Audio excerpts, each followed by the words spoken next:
Maybe the real BBEG was a friend we met along the way. TLDR, a party member makes a campaign about his kink, goes nuclear when confronted, and torpedoes 10-plus friendships because he refused to respect boundaries. Our friend in DM sets up a text-based 5e campaign for us on Discord. We're playing a homebrew campaign with a serious/gritty tone. All of us create our characters accordingly, with the exception of one. Here's our party, names changed. DM is the DM. Ezra is me, High Elf Trickster Cleric. Tom is a High Elf Death Cleric. Blaze is a Tiefling Wizard. Jenny is a Dragonborn Druid. Lemmy is a Servitor Druid/Ranger. Drew is an Orc Barbarian. Zach is a Human Sorcerer. Weaver is a Warforged Barbarian. And Carl, Tiefling Bard, and the a-hole in this story. Now I want to preface this. We're all adults here. We've all been friends, or at least friendly, with each other for years. We're all kink positive. No one cares what you like. We don't shame people. The problem comes along when Carl starts to play. You see, Carl's kink is being a baby. He's balls deep in his fantasy. Diapers, baby powder, bottles, pacifiers, breastfeeding, you name it, he's there. We all know this by virtue of knowing Carl for a few years.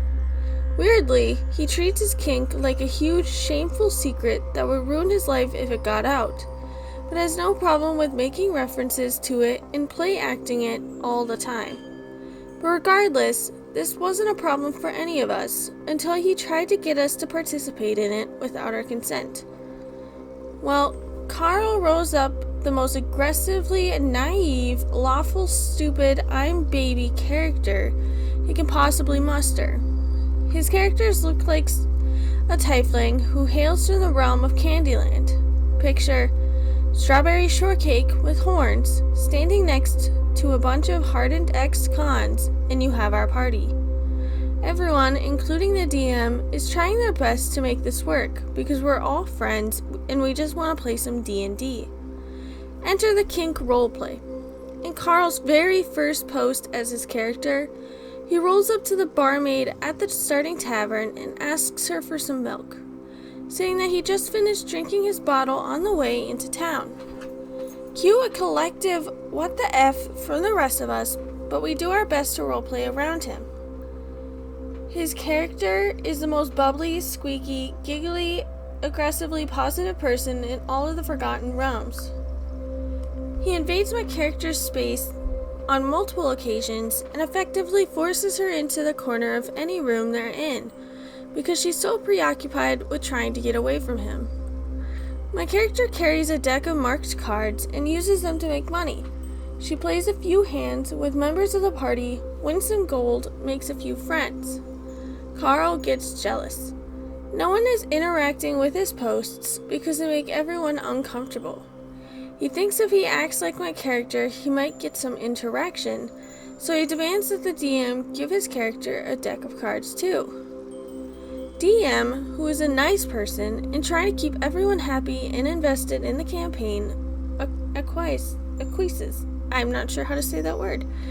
Carl pops back into roleplay with a clumsy deck of cards he's apparently made with paper and crayons and tries to make the party play go fish with him. This is met with about as much enthusiasm as you would expect. We push forward and meet our benefactor, and enjoy some good roleplay and character development over dinner and then soak in an elaborate bathhouse, notably improved by virtue of Carl saying his character was too baby to take a bath with everyone and exiting roleplay immediately. Afterward, we go back to the tavern, shop around town for supplies, and start making plans to retrieve the MacGuffin we've been hired to steal. We've been trying to keep things serious, going over the map and determining marching order for our journey to the next town. In the middle of this, Carl returns from the market, hauling literally 60 cream pies. He pretended OOC that the joke flew over his head. he bought from a cross halfling baker and about 40 pounds of assorted fruit everyone told him not to buy. He then pulls out a kazoo and starts loudly playing. Around this time, Weaver leaves the party, publicly citing time crunch because Carl is making her so uncomfortable. We are all very saddened by the loss because Weaver was a great character we really enjoyed role-playing with. This is the point where I threw my hands up, mute the chat, and walked away. I've been trying very hard not to ruin anyone else's good time, but Carl is being so aggressively stupid and infantile it's ruining the entire campaign. There's no good way to roleplay with him in character because if any of our characters met him on the street, they would have been more than likely to rob him and leave him for dead. He adds nothing to the story and doesn't seem interested in anything besides playing pretend baby. DM gets fed up and approaches Carl privately, asking him to tone down the baby shtick and try to work with the tone of the campaign a little bit. She isn't even asking for big changes. Just some minor tweaks to keep things running smoothly and preserve the rest of the party's comfort. Carl does not like that. Carl freaks out and refuses to change anything, saying, "This is who I really am inside. You can't ask me to change myself." DM says, "Okay, if you don't want to change your character, how about I help you make a new one?" Carl doesn't like that either. He rejects every suggestion or offer of help and finally decides to pull his character out of the campaign. When he makes this decision, he also demands that his character be removed from the campaign by having the other players trick him into going to the market and then stealing his stuff and leaving town without him. All of us are uncomfortable with that, and we tell him so. DM very smoothly puts Carl on a bus in a much nicer way than he deserves, and we continue to play. This entire debacle prompts some of us to go through our private message history with Carl. We start comparing notes and discover that he's been talking crap about almost all of us behind our backs for years. When one of us is succeeding without his help, he hates it because he wants to be depended on. Hindsight is 2020, and on the reread, the manipulation and gaslighting really start jumping off the page. I go back about 3 years in my message history and find a long-forgotten conversation of Carl telling me he's in love with DM and wants to serve her like a loyal knight, which opens another whole can of worms. We compare notes further and discover some nastier stuff. Carl has been role-playing his kink with almost everyone in our other Discord servers without their knowledge or consent, including minors. I'm a nurse in real life and work with medically fragile infants. Carl would regularly ask me about work in a way that was plausibly friendly, but looking back at it, it became painfully apparent that he wanted to hear about baby stuff to feed his kink. I was and am disgusted by this. There's more, but it's not worth going into here. You get the gist. At this point, we all decide we've had enough. Carl, who had stayed in the game server as a spectator, gets kicked.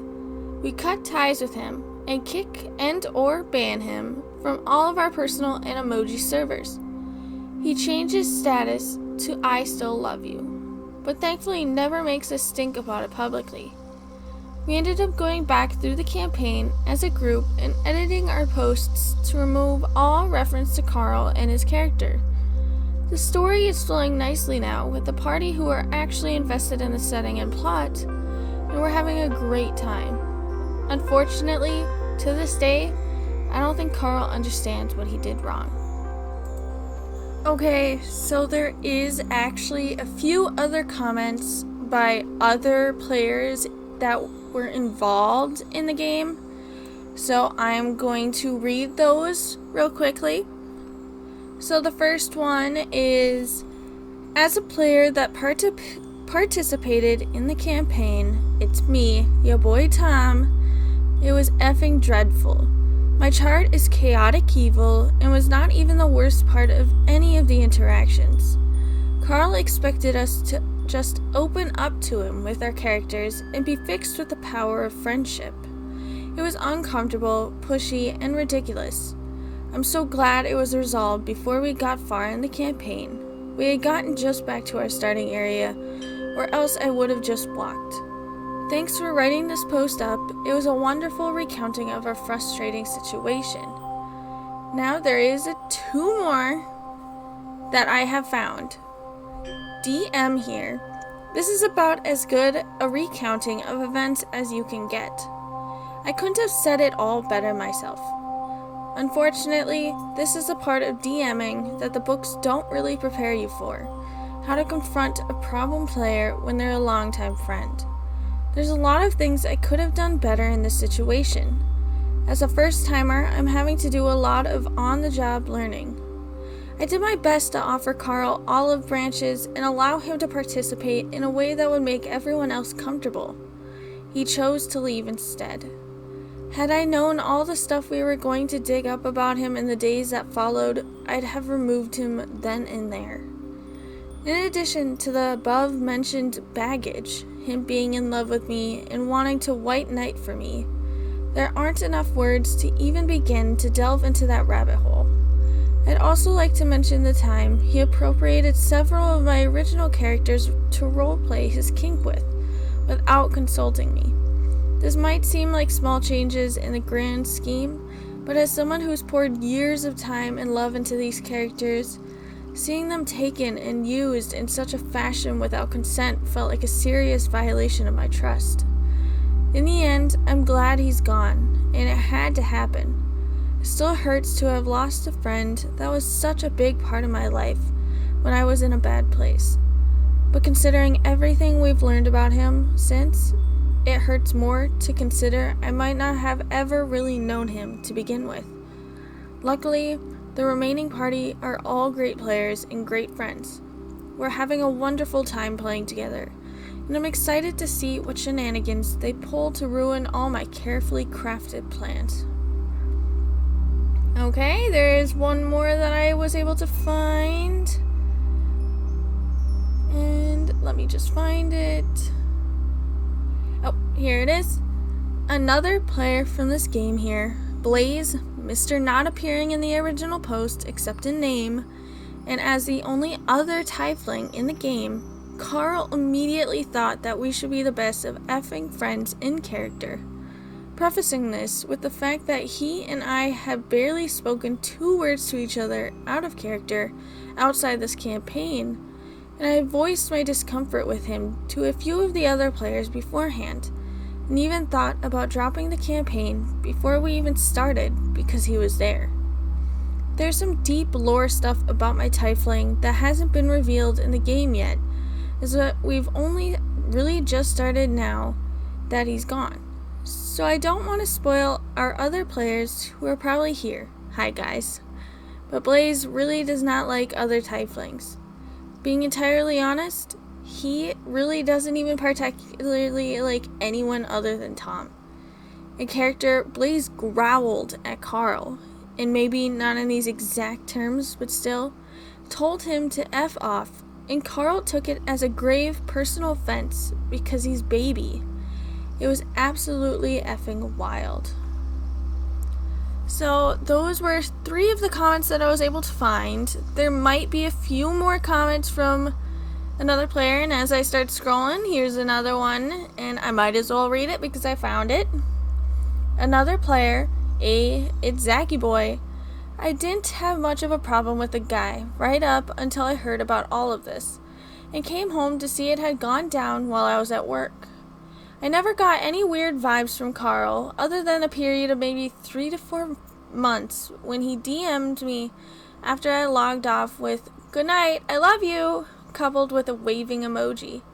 Trying to interact I see with Carl was actually like pulling teeth, to the point I hated going after Carl, because I couldn't figure out how on God's green earth to actually respond to what he was saying. So glad he's gone. And I found another one while scrolling here. Another party member here, Jenny the Druid from Oz. Jenny did play Go Fish with Carl because he was getting increasingly snippy that no one was engaging with him. I regret wholeheartedly playing into this manipulation at all, because that's all it was. He wanted to be the ooh baby of the group and desperately wanted us to adopt him. Jenny was the only other good aligned character in the campaign, so I don't know how he saw that playing out for him. I'll also add that in the past, he DM out of the blue to a lot of us pictures of a dummy pacifier and be like, how will I manage in class without it? Sad face. So yeah, not subtle. Okay, so that is all I have found. As I said, there is definitely probably more from other players, but let's get on to Carl, because this was a little bit messed up, because as we all know, everyone has kinks, and there's no wrong anything about it. Everyone has a kink. Everyone should be okay with that kink, but they should not push anything on anybody else, because they should not be pushed onto others that clearly don't share the same thoughts and feelings upon it. Throughout this whole thing, I noticed that there was a lot of consent issues, and it seemed like Carl didn't understand that they were an issue. But there is nothing wrong with going up to Carl and telling him that their kink was getting in the way of the game. That was supposed to be fun, but clearly wasn't. I know that in a few ways they kind of did do that without full on going up to him and telling him that. Like when they didn't really interact with any of his messages because they were just too uncomfortable to. But this does seem like it's way too kink pushy. And the fact that they looked back in their messages and found a lot of manipulation and a lot of creepy stuff in general, it was a little messed up. And I feel really bad for them, but at least they found this out and they tore him away from their friend group, and now they're having fun with their own game without any problems. And I can see with how many different people that I have read their comments that they were players in the campaign and they were talking about how they absolutely hated it. You can tell that it must have been really bad, and there might have been extra things going on throughout the whole thing too. But anyways, I hope to see you next time at Lace's Dungeon. Have a good day. Goodbye.